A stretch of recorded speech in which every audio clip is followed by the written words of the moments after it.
샬롬 할렐루야. 마태복음 3장 12절 손에 키를 들고 자기의 타작 마당을 정하게 하사 알곡은 모아 곳간에 들이고 쭉정이는 꺼지지 않는 불에 데우시리라. 아멘. 제목은 실한 열매입니다. 성결의 말씀과 권능의 역사가 지속적으로 전파됨으로써 날마다 구원받는 영혼의 수가 더해가고 있고, 그리고 생명의 말씀이 되어 있고, 또 우리 말씀을 통해서 내 자신을 점검해보고 하나님께서 인정하시고 기뻐하시는 실한 열매로 나와야 되겠습니다. 알곡과 쭉정이 첫 번째, 마태복음 3장 12절을 보면 손에 키를 들고 자기의 타작 마당을 정하게 하사 알곡은 모아 곳간에 들이고 쭉정이는 꺼지지 않는 불에 데우시리라 했습니다.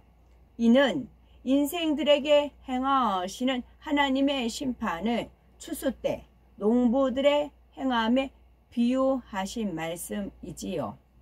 하나님의 심판은 말씀대로 이루어집니다. 여기서 알곡과 쭉정이는 무엇을 상징할까요? 알곡은 진리인 하나님의 말씀 안에 살면서 하나님을 사랑하고 사랑받는 하나님의 아들과 하나님의 딸들을 의미합니다.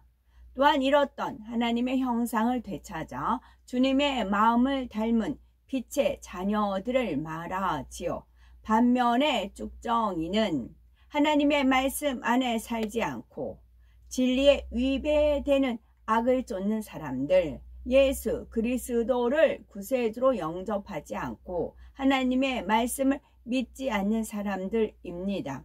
또한 믿는다 해도 말씀대로 살지 않는 사람들 역시 쭉정이에 속하지요. 농부는 추수 때가 되면 알곡은 모아서 곳간에 들이지만 쭉정이는 먹을 수가 없기에 땔감용으로 모아두거나 거름이나 대게 들에서 불태워 버립니다. 그런데 알곡들도 품질에 따라서 등급이 달라집니다. 버리기 아까워서 한쪽에 들여놓는 열매가 있는가 하면은 먹을 만하겠다 싶은 것도 있고, 탐스럽고 맛도 좋아서 주인의 마음에 드는 것도 있습니다. 더 나아가 이것은 시장에 내다 팔면 좋은 값을 받을 수 있겠다라고 싶어서 주인이 소중하게 다루고 아끼는 열매도 있고, 혹 너무 좋은 열매는 존경하고 사랑하는 분에게 드리기도 하지요. 이처럼 구원받은 하나님의 자녀들도 일단은 모두가 천국에 들어가지만 얼마나 실한 열매인가에 따라서 하나님의 마음에 드는 정도는 다릅니다. 물론 들어가는 천국의 처소도 다르지요. 그러면 과연 나는 내 영혼의 주인이 되시는 하나님께서 보실 때 얼마나 마음에 흡족한 열매일까를 생각해 보아야 하겠습니다. 우리 모두가 하나님께서 흡족해 하시며 사랑하고 아낄 수밖에 없는 책으로 실한 열매가 되어서 하나님 보좌가 있는 새 예루살렘에 들어가는 우리가 되셔야 되겠지요. 그러면 실한 열매가 되려면 어떻게 해야 될까요? 첫째는 감사가 끊이지 않아야 합니다. 두 번째는 순종하고자 하는 마음이 되어야 하지요. 셋째는 주님의 은혜를 잊지 않아야 합니다. 첫째는 감사가 끊이지 않아야 합니다. 곡식이나 과일들이 실한 열매가 되기까지는 비와 바람과 햇빛이 필요하지요. 이러한 조건이 적절할 때에 식물이 잘 자라고 병충해도 줄일 수가 있으며 꽃가루 수분도 잘 되어서 열매를 맺습니다. 그러니 식물들에게 지각이 있다면 바람이 불어도 감사하고 비가 내려도 햇볕이 내려 쬐어도 감사할 것입니다. 만일 따가운 햇빛이 싫다 하여서 음지에만 있으려 한다면 열매는 고사하고 잘 자라지도 못합니다. 이와 마찬가지로 하나님께서는 우리가 실한 열매가 되도록 때로는 불같은 연단을 허락하시기도 하고 시련의 바람도 맞게 하시며 굳은 일들도 겪도록 허락하십니다. 이러한 과정에서 모난 성품이 둥근 성품으로 다듬어지고 풀무에서 불순물이 태워져서 순수한 금이 되듯이 더럽고 추한 죄성들이 벗어져서 깨끗하고 순수한 마음으로 변화되는 것입니다. 또한 하나님만을 더욱 의지할 수가 있는 믿음 있는 자녀들로 성장하게 되지요. 이러한 과정에서 모난 성품이 둥근 성품으로 다듬어지고, 여기에서 사람 할 때 람이 네모가 모난 거잖아요. 네모가 이것이 둥근 성품으로 다듬어져요. 연단을 통해서. 그럼 무엇으로 바뀌어요? 사랑으로 바뀌는 겁니다. 사랑으로요. 그러므로 어떤 시련과 연단이 온다 해도 이를 통해서 결국 내 영혼이 실한 열매로 나올 수 있다는 소망 가운데 믿음으로 범사에 감사할 수가 있어야 합니다. 이처럼 연단 중에도 감사가 끊이지 않는 것을 하나님께서는 참 믿음으로 여기시고 기뻐하시며 신속히 연단을 통과할 수 있도록 풍성한 은혜와 사랑과 능력을 공급해 주십니다. 하나님께서 우리 안에 있는 죄성들을 드러내실 때에도 낙심하지 않고 감사함으로 받을 때라야 버릴 수 있는 힘도 와서 힘들고 어렵게가 아니라 기쁘고 쉽게 갈 수가 있습니다. 사업터, 일터의 일들이 잘 풀리지 않는 것처럼 보일 때도 마찬가지이지요. 하나님께서는 자녀들이 잘 되기를 누구보다도 바라십니다. 그러나 모래 위에 이루어진 불안한 축복이 아니라 반석 위에 이루어진 안전한 축복을 주기 원하시기에 당장 눈앞에 보이는 물질의 축복이나 성공을 안겨주기보다는 진정한 축복을 받을 수 있는 자격을 갖추기까지 기다리시며 끊임없이 깨우쳐 주시지요. 그러므로 지금 열매가 보이지 않는다 하여서 좌절하고 포기할 것이 아니라 모든 일에 합력하여 선을 이루실 수 있는 하나님을 중심에서 의지함으로 범사에 감사가 넘쳐야 되겠지요. 사명도 감사함으로 감당할 때 실한 열매를 낼 수가 있습니다. 구원받은 하나님의 자녀가 된 것만으로도 감사한데 사명까지 받아 하나님 나라의 일원으로서 일한다는 것이 얼마나 감사한 일입니까? 사도 바울은 나를 능하게 하신 그리스도 예수 우리 주께 내가 감사함은 나를 충성되이 여겨 내게 직분을 맡기심이니 했습니다. 아무리 작은 사명이라도 맡겨주신 분은 하나님이시니 늘 감사해야 합니다. 사명에 대한 감사가 끊이지 않는 사람에게는 반드시 열매가 나옵니다. 전도의 사명을 받은 것에 감사하면 전도의 열매를, 봉사의 사명을 받은 것에 감사하면 그 분야에서 빛이 나고 성도들을 행복하게 하는 열매를 맺습니다. 또한 영혼을 갈무리하는 사명을 감사함으로 감당해 나간다면 부흥과 더불어 영혼이 잘 되는 열매를, 찬양의 사명을 감당함으로 감사하면, 찬양의 사명을 감사함으로 감당하면 하나님께서 기뻐 받으시는 찬양으로 성도들에게 은혜를 끼치는 열매를 맺습니다.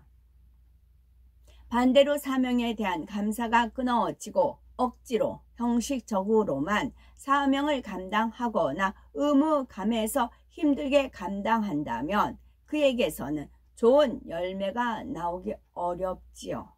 외적으로는 열매가 맺힌 것처럼 보일지라도 하나님께서 기쁘게 받으실 만한 실한 열매는 찾아보기가 어렵지요. 둘째로는 순종하고자 하는 마음이 되어야 합니다. 세상 사람들도 자연은 정직하다라는 말을 하지요. 예를 들어 씨앗을 심고 물과 햇빛과 공기를 알맞게 조절해 주면 싹이 나고 자라서 열매를 맺기 때문이지요. 이처럼 하나님의 자녀들도 온전히 순종하고자 하는 마음이 된다면 하나님의 뜻을 따라 반드시 영혼이 잘된 같이 범사에 잘되고 강건한 축복을 받습니다. 아버지 하나님께서는 우리를 영으로 온 영으로 이끄시고자 많은 말씀을 주시지요. 믿음의 단계를 밟아 올라가는 길을 너무도 자세히 알려주시며 자신의 의와 자신의 틀을 발견케 해주시고 하나님께서 인정하시는 영이 무엇인지를 깨닫게 해주십니다. 그리고 기사와 표적들을 나타내심으로 더욱 굳건한 믿음과 성령의 충만함을 입을 수 있게 하여 주시지요. 성결이라는 것이 너무 멀거나 막연하게 느껴지지 않고 얼마든지 이룰 수 있도록 손에 쥐어주다시피 알려주십니다. 또한 성령의 도우심 가운데 친히 우리와 함께 하시며 인도해 주고 계시지요. 그러니 누구든지 순종할 마음만 된다면 하나님 앞에서 실한 열매로 나올 수가 있는 것입니다. 영적인 물인 하나님의 말씀을 듣는 대로, 영적인 빛인 하나님의 말씀을 쬐는 대로 믿음도 성장하고 열매도 맺게 되지요. 정령 영으로 들어가기 원하고 하나님 앞에 실한 열매가 되기를 원하는 사람은 말씀을 들을 때 작은 것이라도 놓치지 않습니다. 예를 들어서 하나님께서 다니엘 철의 기도를 기뻐하시며 또한 정녕 하나님의 사랑을 느끼는 사람이라며 정해진 기도 시간에 늦지 않고 적어도 5분에서 10분 전에는 준비된 마음으로 기도할 것을 말씀하죠. 이처럼 기도에 관한 작은 말씀 하나라도 순종하고자 하는 마음으로 듣고 온전히 순종해 나간다면 반드시 그만큼의 열매를 맺고 성령의 9가지 열매, 빛의 열매, 팔복도 더욱 짙은 농도로 익어가는 것입니다. 셋째는 주님의 은혜를 잊지 않아야 합니다. 식물이 자라서 풍성한 열매를 맺기까지는 하나님께서 주신 물과 햇빛과 공기와 더불어 땀 흘리며 수고한 농부의 손길이 있지요. 또한 양떼도 목자가 있음으로 인해서 악한 짐승들로부터 지킴받고 더욱 좋은 초장과 물가로 인도받아서 토실토실 살찐 양이 될 수가 있습니다. 이처럼 성도들도 어떠한 인도자를 만나느냐에 따라서 실한 알곡이 될 수도 있고 아닐 수도 있습니다.